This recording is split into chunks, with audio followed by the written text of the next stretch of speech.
अस्सलाम वालेकुम। आपको आज के प्रोग्राम में खुशामदीद। क्या हुकूमत बढ़ती हुई महंगाई पर काबू पा लेगी? क्या महंगाई के इस तूफान में हुकूमती इक़दामात से आम आदमी को कोई रिलीफ मिल रहा है? मुल्क के मुआशी आशारियों से मुतालिक इस वक्त कई सवालात उठाए जा रहे हैं। स्टेट बैंक ने गुज़िश्ता रोज आने वाले 2 माह के लिए मॉनेटरी पॉलिसी का ऐलान किया। शरह सूद में 1.5% इजाफा किया गया है और अब ये 8.75% हो गई है। स्टेट बैंक के मुताबिक दरामदात और तरसीलात में कमी, जबकि करंट अकाउंट खसारे में इजाफा हुआ है और महंगाई भी बढ़ी है।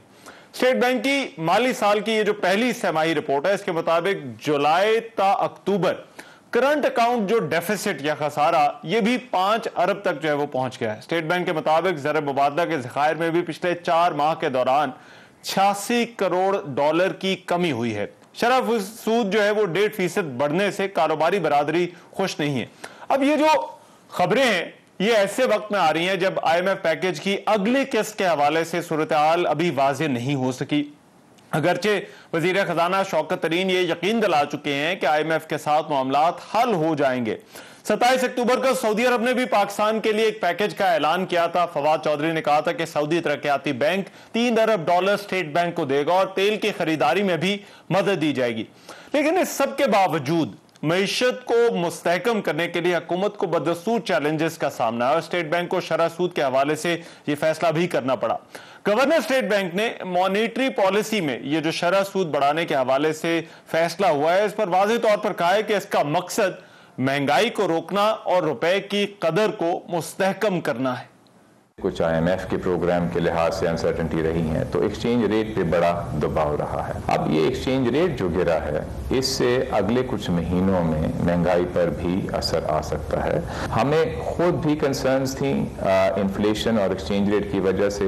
आज जो हमने कदम उठाया है इससे डिमांड में मॉडरेशन होगी, हमारा करंट अकाउंट डेफिसिट कम होएगा, जो महंगाई की आउटलुक है महंगाई को हम कम करें। और दूसरा ये कि जो कंसर्न है करंट अकाउंट डेफिसिट की, उसको बेहतर करने के लिए जो इकोनॉमी में डिमांड की ग्रोथ हो रही है उसको थोड़ा सा मॉडरेट किया जाए कि ये बिल्कुल ग्रो करे लेकिन ये एक मैनेजेबल ग्रोथ हो। माजी में जब आपने देखा कि हमारी जब ग्रोथ हुई तो करंट अकाउंट डेफिसिट बेतहाशा बढ़ गया।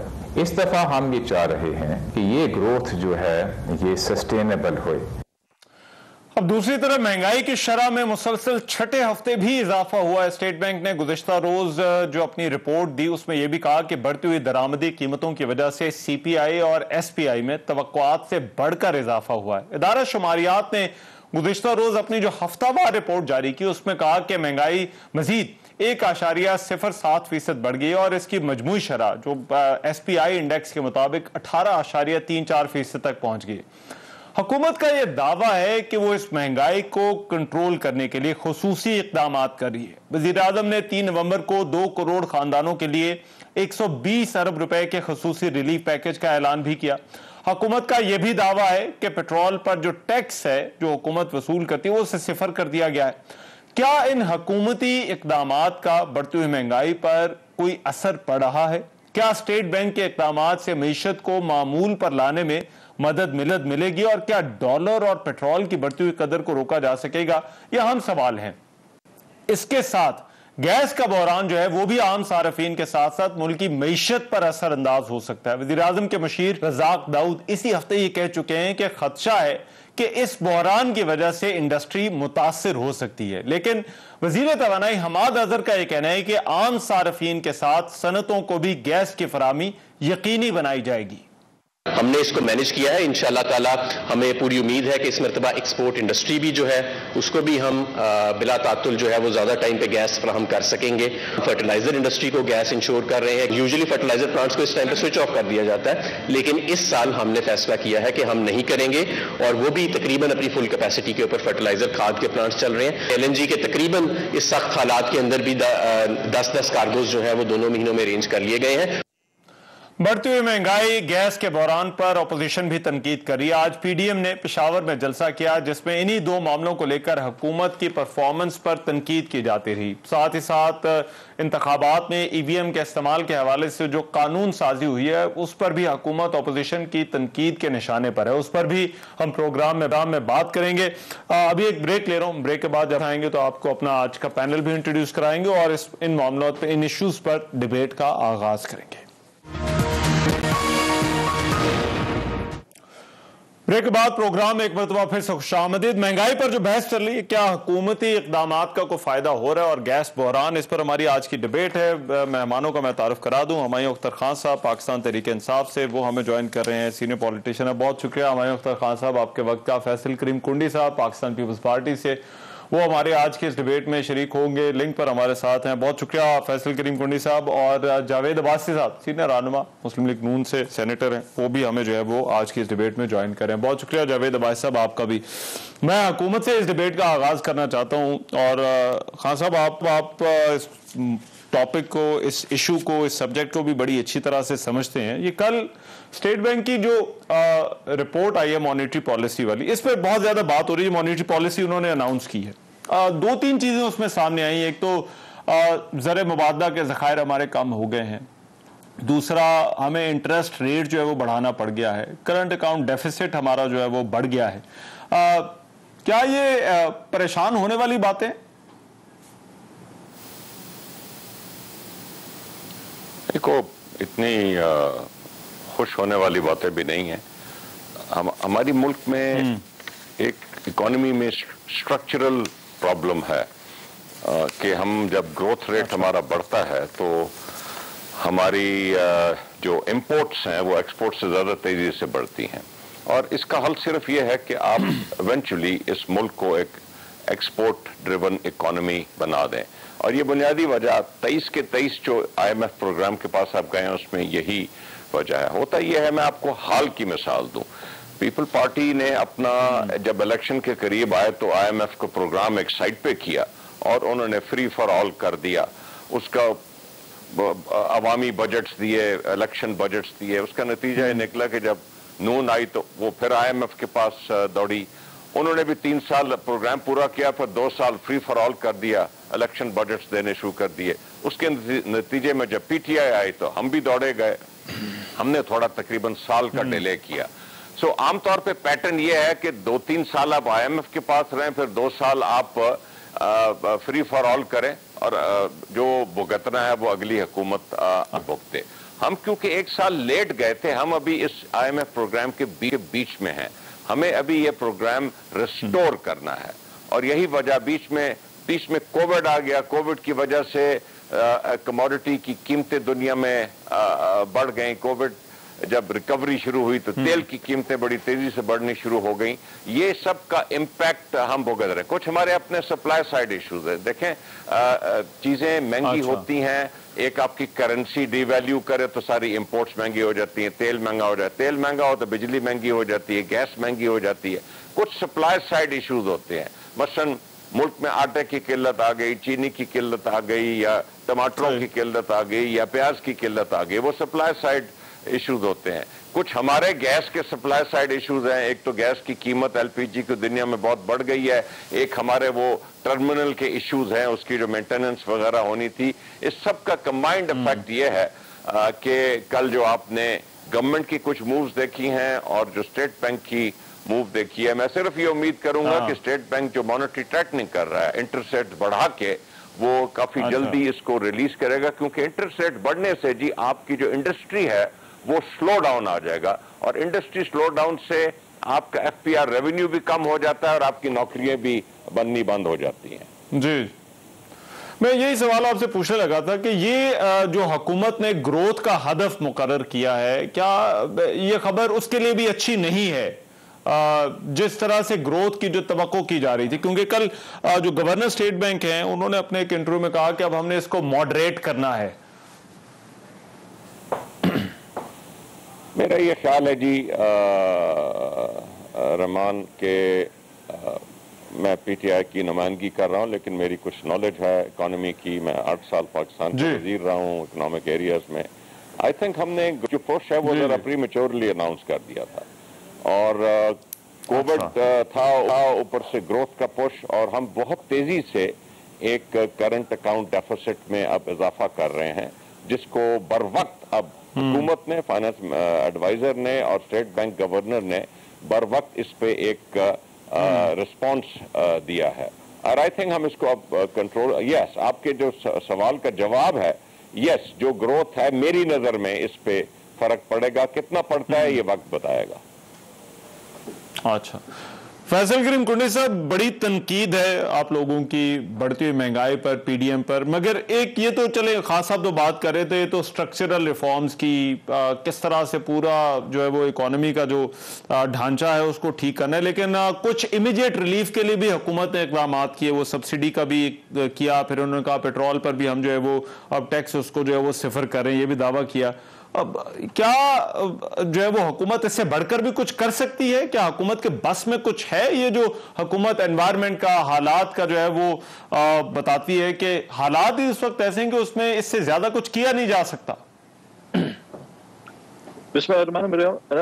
बात यह है कि ये हुकूमत जब अपोजिशन में थी तो डेफिनेटली अपोजिशन में पॉलिटिकल नारे भी होते हैं, स्पीचेस भी होती हैं, कंटेनर्स के अपने वो होते हैं, स्पीचेस जलसों के होते हैं, पार्लियामेंट के अंदर होते हैं।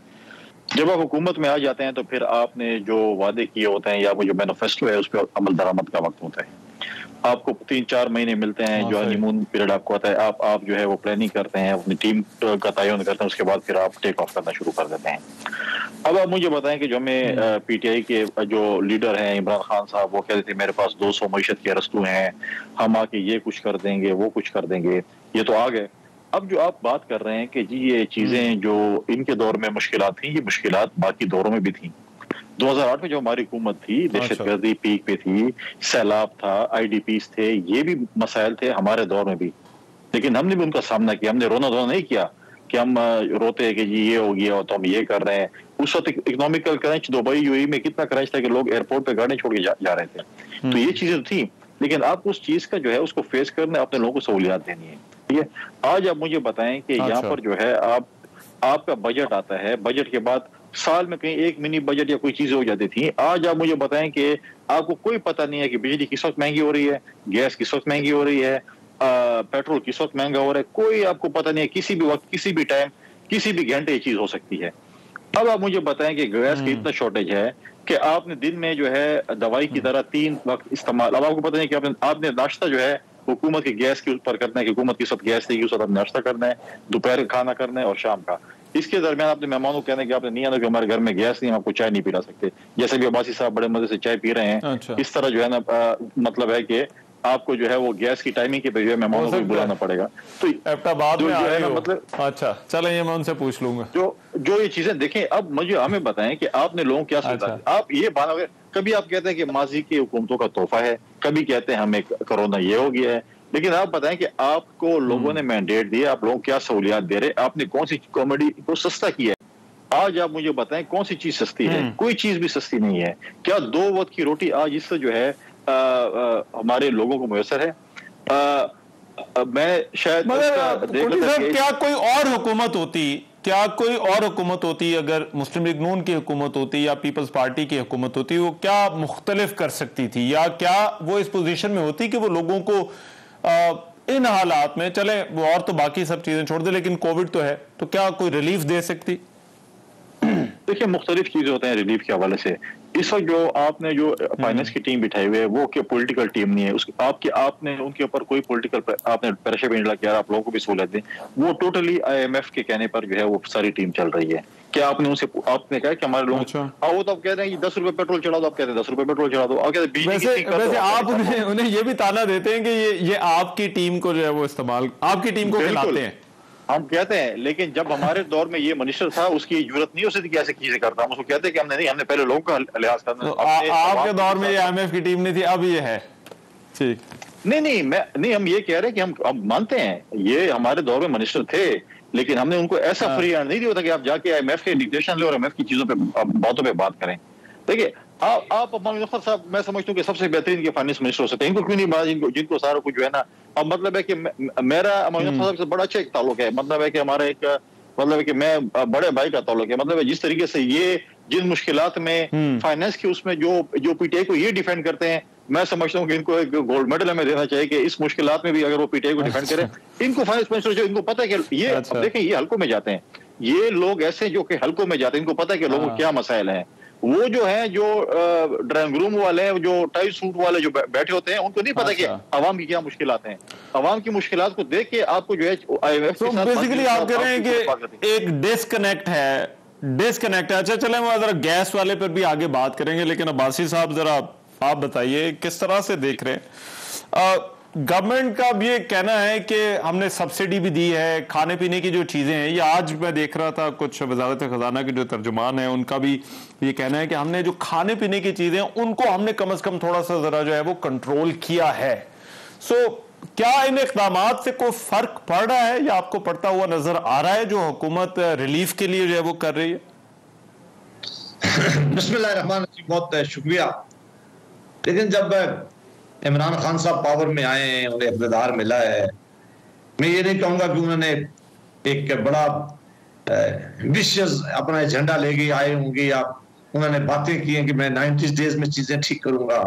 मेरे पास जिस तरह कुंडी साहब ने बताया कि बेस्ट इकोनॉमी को ठीक करने की टीम है, लेकिन सबसे ज्यादा जिस आदमी को उन्होंने इलेक्शन कैंपेन में और उसके बाद जिसके बारे में बात की थी कि वो दुनिया का सबसे अच्छी इकोनॉमी समझता है और मुल्क के हालात ठीक कर देगा, गुर्बत का खात्मा कर देगा, यहाँ महंगाई नहीं रहेगी, चीजें सस्ती होंगी, डॉलर सस्ता हो जाएगा, वो असद उमर साहब का नाम लेते रहे और मुसलसल लेते रहे। फिर उनको फाइनेंस मिनिस्टर बना दिया। तो 1 साल के करीब जब उन्हें निकाला गया तो ये इल्जाम लगा के दिया कि इसने इस मुल्क की इकानमी बिठा दी है। चूंकि ये इकानमी समझता नहीं था, इसकी तजर्बा नहीं था, लिहाजा हमारी हुकूमत जो है वो है, हमें IMF के पास भी देर से जाना पड़ा, हमें जल्दी चले जाते। बाकी भी सारे इल्जाम उन पर लगाकर उनको फारिग कर दिया गया। और कुंडी साहब का कैबिनेट में एक वजीर हैं, शेख साहब उनको लेके आ गए। शेख साहब को उन्होंने कुछ अर्से के लिए चलाया। फिर जिस दिन शेख साहब को निकाला, एग्जैक्टली यही इल्जाम लगाया कि उन्होंने कहा कि इकानमी तबाह कर दी गई है, फलां फलां ये मामला हुआ है, इसलिए हमने उनको इलेक्शन भी वो आ गए थे, उनको निकाल के सारा इल्जाम उन पर लगाया। और बाद में कहा जी कि वो तो IMF के आदमी थे, IMF के साथ बहुत ज्यादा नेगोशिएट इसलिए नहीं कर सकते थे कि उनकी टीम का हिस्सा रहे, जितने इल्जाम लगा सकते थे उन पर लगाए। फिर जो है हमारे अहमद अजहर साहब को कुछ दिनों के लिए लेके आए, यही काम उनके साथ हुआ। तो फिर तरीन साहब को ले गया। अभी तरीन साहब के जाने का वक्त आ गया है, मुझे नहीं पता कि उसके बाद महिया साहब आते हैं, मुझे यकीन है कि वो तो सीनियर आदमी शायद ना है, कोई और आएगा। लेकिन ये सारे इल्जाम अब लगेंगे तरीन साहब पे, इसने इकानमी बिठा दी है, ये इकानमी की तबाही कर दी है। मसला क्या है? मसला ये है कि ना तो इमरान खान साहब खुद समझते हैं, पूरे स्टेट क्राफ्ट की बेशुमार चीजों का पता ही नहीं था। उन्हें पता ही नहीं था कि मुल्क का माशी हालात किस तरह ठीक करते हैं, ये मुल्क के इतने बड़े बड़े जो इशू हैं उनको किस तरह हम एड्रेस करेंगे। उन्होंने सिर्फ नारे लगाए, लोगों को गाली दी, इल्जाम लगाया। और इस थ्रू आउट इन 3 सालों में देख लें, जितना इमरान खान साहब ने अपने मीडिया सेल के लोगों को बुला के मीटिंग की है, और वो मीटिंग से ये होती थी कि रात को गाली किस तरह आपने देनी है, किस तरह इल्जाम लगाना है, किस तरह लोगों की पगड़ियां उछालनी है, इससे आधा टाइम भी अगर इमरान खान साहब इस मुल्क की इकानमी को देते तो आज ये हालात ना होते। आप अंदाजा कर लें कि आज कितने मुश्किल हालात है पाकिस्तान के अंदर, कहां महंगाई पहुंच गई है, डॉलर कहां पहुंच गया है। ये पिछली हुकूमतों को ताने देते हैं। रहमान अजहर साहब आप जानते हैं नहीं, मगर सर मेरी बात सुने, ये देखिए ये बात पहले भी होती रहती है, लेकिन जो एक आर्गुमेंट हुकूमत की तरफ से दिया जाता है कि ये वो फोर्सेस हैं या ये वो अनासिर हैं, अवामिल हैं जो बियॉन्ड हमारे कंट्रोल के हैं। तो क्या ये हुकूमत की ये वजाहत या हुकूमत का ये जो जस्टिफिकेशन है ये आपके मानने में नहीं आता? बिल्कुल मेरे मानने में आता है। ये मैं 100% हुकूमत की एक बात मानने के लिए तैयार हूं कि ये नहीं इनकी उसमें, ये मानने के लिए बिल्कुल तैयार हूं कि इस टीम के साथ ये डिलीवर नहीं कर सकते। ये मानने के लिए तैयार हूं कि ये इतनी नालायकी है, इनके सवाल ही पैदा नहीं हो सकता कि ये मुल्क की इकानमी ठीक कर सके। ये बिल्कुल मानने के लिए तैयार हूं कि इनकी कोई होमवर्क नहीं था, और आज भी कोई डायरेक्शन नहीं है। अगर कोई डायरेक्शन नजर आती है, हमें पता होता, आप अंदाजा कर लेंगे ये पुरानी हुकूमतों को ताने देते हैं, गाली देते हैं, उन्हें इल्जाम देते हैं। जहां हमारी हुकूमत ये छोड़ के गई थी उस वक्त आप देख लें डॉलर कहां था, चीनी की प्राइसेस कहां थी, पेट्रोल की प्राइसेस कहां थी, दवाइयों की कीमतें कहां थी, बाकी इलेक्ट्रिसिटी की प्राइसेस कहां थी। ये सारी चीजें आज उससे 300 से 500 गुना इन्होंने चीजें महंगाई कर दी हैं। अगर ये वहां ही रोक लेते फिर भी हम कहते हैं कि इन्होंने बेहतरी की। किसी एक सेक्टर एग्रीकल्चर में बेहतरी कर सकते थे, किसी हाउसिंग में इन्होंने कहा कि हम घर बना के देंगे, हम नौकरियों के बना के देंगे। मसला सिर्फ ये है कि ना इनकी तैयारी थी, और मुझे यकीन है कि इनको ये यकीन ही नहीं था कि हमें इक़्तिदार मिलेगा। एग्रीकल्चर में तो वैसे वो कह रहे हैं कि बम्पर क्रॉप्स का हम बार बार ये रेफरेंस सुनते हैं। अभी कॉटन के हवाले से तो वैसे बेहतर खबर है कि चीनी के क्राइसिस, आटे के क्राइसिस, गंदम का क्राइसिस, दवाइयों का क्राइसिस, कौन सा क्राइसिस। और दवाइयों के ऊपर इन्होंने एक दफा टीम बिठाई, इन्होंने कहा जिन लोगों ने पैसा कमाया हम उनके खिलाफ एक्शन लेंगे। कोई एक्शन नहीं। खुद चीनी का कमीशन बनाया, उसने आइडेंटिफाई किया कि इन सेक्टरों में लोगों ने पैसा कमाया। वो चीनी के सारे वो लोग थे जो इनकी कैबिनेट में बैठे हुए, उनके जोर से कोई एक्शन नहीं ले सके। पर आप चीनी जो हमारे वक्त में 55 रुपए थी, आज 155 रुपए और 145 रुपए में मिल रही है। वो गंदम का क्राइसिस में लोगों ने पैसा कमाया। यहाँ सिर्फ अपोजिशन को गाली दी जाती है, यहाँ सिर्फ अपोजिशन की पगड़ियां उछाली जाती हैं। यहाँ सिर्फ गाली देने से, अगर रहमान साहब गाली देने से, इल्जाम लगाने से, दूसरों को बुरा भला कहने से ये मुल्क की इकानमी ठीक होती तो आज सबसे बेहतर इनकी इकानमी होती। लेकिन मैं जरा ये इकोनॉमी वाले पे जो अभी इकदाम हो रहे हैं, मैं जरा उस पे जरा आना चाहता हूं। जरा वापस हम आए उख्तर खान साहब, ये जो अब्बासी साहब और कुंडी साहब दोनों ने मेरे ख्याल है यही बात की है। उन्होंने कहा कि ये एनवायरनमेंट का मसला नहीं है, ये बुनियादी तौर पर आपकी पॉलिसी, और जो उन्होंने ज्यादा मुद्दा डाला है वो टीम के ऊपर जो है वो डाला है। सो आप किस तरह से देखिए, वाकई ये टीम और पॉलिसी का मसला है, एनवायरनमेंट का मसला नहीं है कि इस वक्त मुआशी माहौल पूरी दुनिया में क्या है या हमारे मुल्क का क्या है? नहीं, देखिए, आप ये तो कह सकते हैं कि टीम सियासी है या गैर सियासी है। ऑब्वियसली असद उमर साहब इलेक्शन इस्लामाबाद में लड़े थे, वो सियासी आदमी हैं। हफीज शेख साहब हमारे दोस्त हैं, वो पीपल पार्टी की हुकूमत का भी हिस्सा रहे। शौकत तरीन साहब हमारे दोस्त हैं, वो भी पीपल पार्टी की हुकूमत का हिस्सा रहे। तो आप ये नहीं कह सकते कि टीम खराब थी। ये नॉन हफीज शेख साहब इकोनॉमिस्ट हैं, शौकत तरीन साहब का बड़ा तजर्बा है बैंकिंग का, और कराची के रहायशी हैं, पाकिस्तान की इंडस्ट्रियल और पाकिस्तान की इकोनॉमी को बखूबी जानते हैं। ये टीम का इशू नहीं है। ये देखिए, एक के बाद दीगरे मैं आपको यकीन से एक दो मैं आपको बातें बताऊं रहमान। पिछले 20 साल में जो हुकूमत आई है उसने पाकिस्तान का कर्जा बढ़ाया है, घटाया नहीं है। फिर हम लग जाते हैं कि जी आपकी हुकूमत ने हमसे ज्यादा कर्जा लिया। भाई, आप बड़ा कर्जा छोड़ के गए थे तो हमने ज्यादा कर्जा लिया है। पिछले 20 साल में रहमान अजहर साहब कर्जा जो है वो करंट एक्सपेंडिचर, रोजमर्रा के खर्चों के लिए हर हुकूमत ने इस्तेमाल किया है, हर हुकूमत ने, और उसको 1/3 हिस्सा भी कर्जे का डेवलपमेंट में नहीं खर्चा। यही वजह है कि कर्जे आपके बढ़ते जा रहे हैं। हमारे आम तौर पे इकोनॉमीज में कर्जे, और मैं किसी एक हुकूमत की बात नहीं कर रहा, मैं पिछले 20 साल की बात कर रहा हूं। आम तौर पे इकोनॉमीज में कर्जे लिए जाते हैं ग्रोथ बढ़ाने के लिए। हम कर्जा लेते हैं और हमारे कर्जे लेने से ग्रोथ उधर की उधर है, हमारे कर्जे लेने से कर्जे बढ़ते, कर्जा उतारने के लिए। मैंने इसीलिए कहा है कि इस मुल्क को मेजर स्ट्रक्चरल रिफॉर्म की जरूरत है, वरना हम इसी तरह ब्लेम गेम में लगे रहेंगे।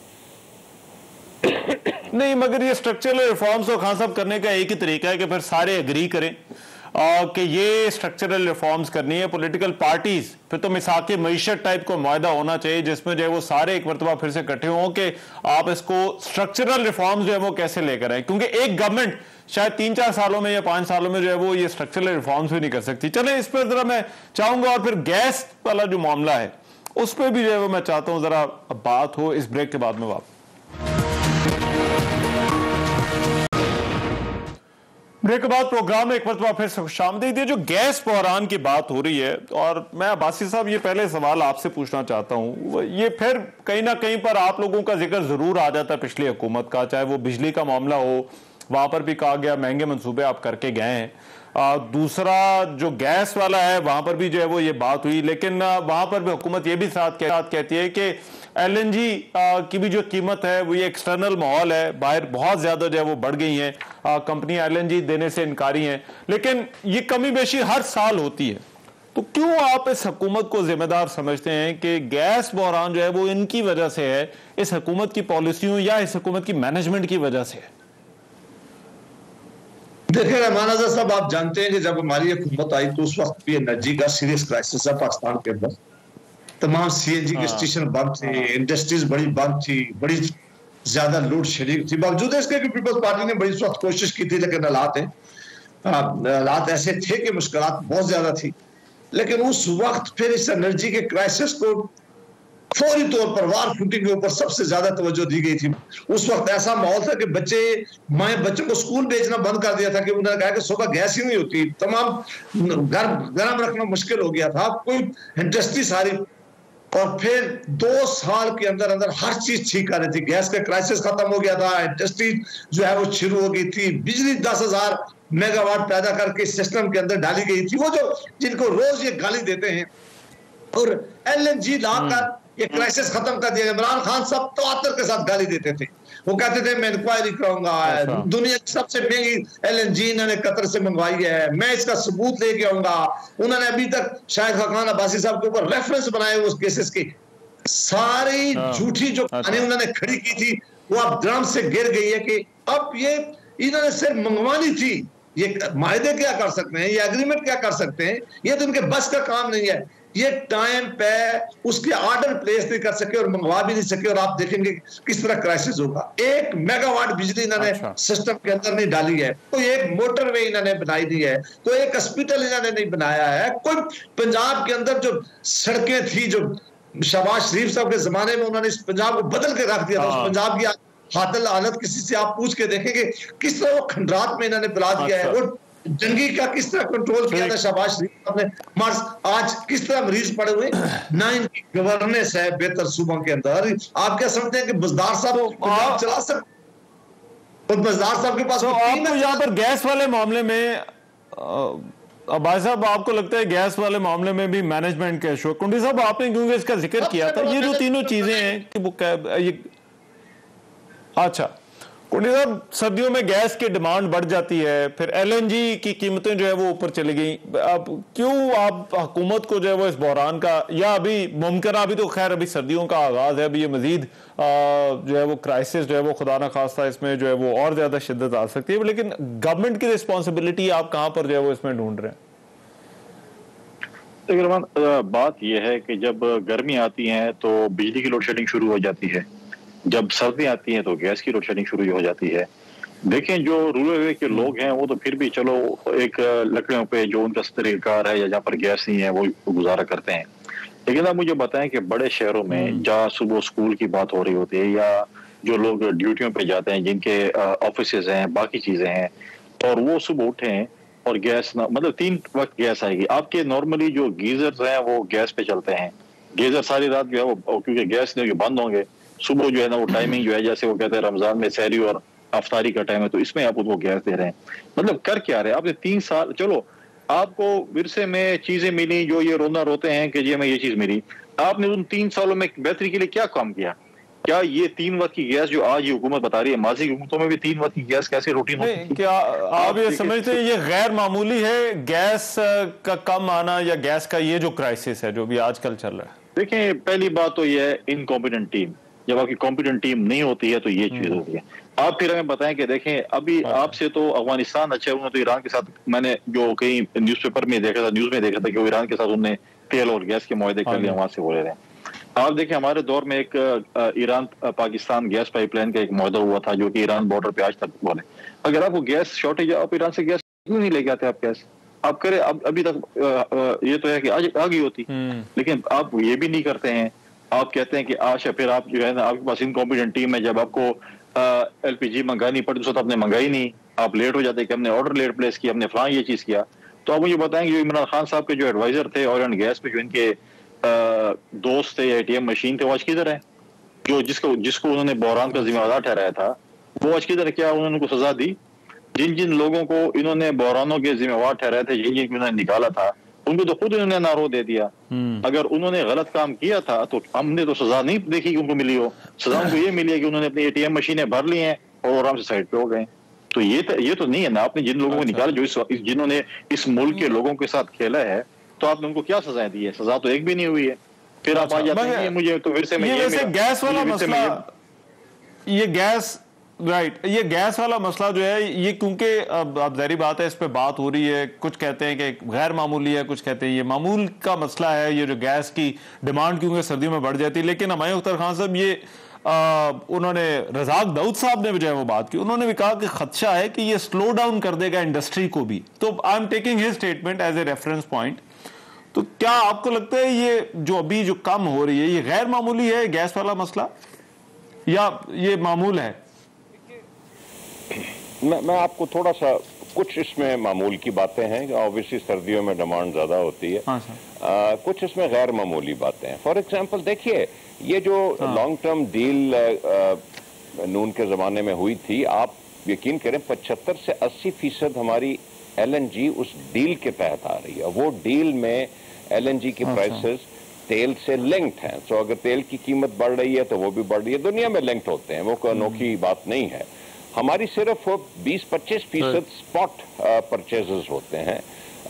मैं एक्सपर्ट नहीं हूं, लेकिन मेरा ख्याल है कि लगभग 20 से 25% स्पॉट परचेजेस में आपने देखा कि LNG की कीमतें इतनी बड़ी हैं कि जो सप्लायर्स थे, जिन्होंने हमसे मुआहदे किए हुए थे और बयानिए दिए हुए थे, उन्होंने अपने बयानिए जब्त करवा लिए, क्योंकि दुनिया में कीमत इतनी बढ़ गई थी कि उनको ये बयानिया जब्त करवाने के बावजूद बड़ी कीमत पे वो हमारी गैस बेच रहे हैं। एक ये चीज हो रही है। तीसरी चीज, एक प्राइवेट सेक्टर की कंपनी जिसका गैस का टर्मिनल था, उसमें कोई ओवरहॉलिंग इश्यूज थे, उसमें जो भी मेंटेनेंस इश्यूज थे, उसमें कुछ डिलेज हुए हैं। ये अनयूजुअल चीजें हुई हैं पाकिस्तान की गैस सिनेरियो में। यस, ऑब्वियसली हमाद अजहर साहब का कहना है कि वो इंडस्ट्री, बिलखसूस एक्सपोर्ट इंडस्ट्री में गैस की किल्लत नहीं आने देंगे, बड़ी अच्छी बात है।